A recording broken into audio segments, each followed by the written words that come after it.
Eh bien, aujourd'hui, on a bien sûr une pénurie de main-d'œuvre sur notre territoire, dans le bâtiment et dans les travaux publics.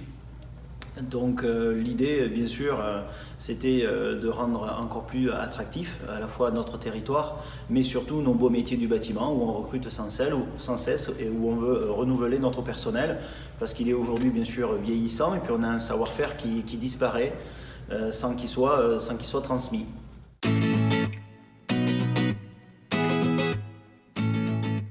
L'idée, on y travaille depuis pas mal d'années, c'est d'essayer de se un petit peu transformer en formateur.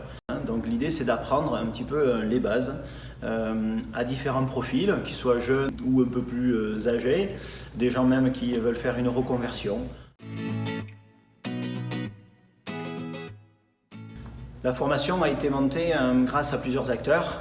Déjà à la base, il y avait une demande des professionnels. Donc on a, autour de la table, on a réussi à réunir aussi, on va dire, l'éducation nationale. Donc là aujourd'hui à Souillac, c'est le lycée Vicat. Dans la boucle, il a fallu mettre également le Greta. Donc c'est lui qui va chapeauter et qui va apporter avec les OPCO le financement.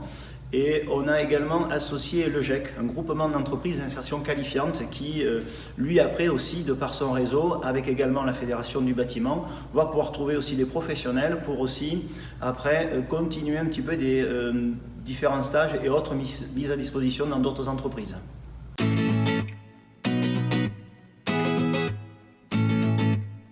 On est sur les bases du métier, un petit peu comme on a pour démarrer un petit apprentissage avec le diplôme du CAP.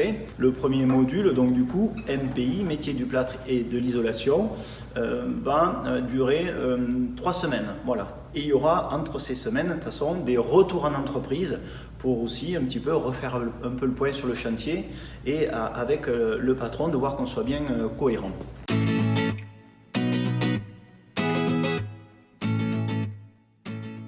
C'est de reproduire ces formations 1 à 2 ou 3 fois, pourquoi pas par an, chaque fois qu'on en aura la demande. La demande, elle est simple, elle sera soit par des candidats ou par aussi des chefs d'entreprise qui auront ces besoins.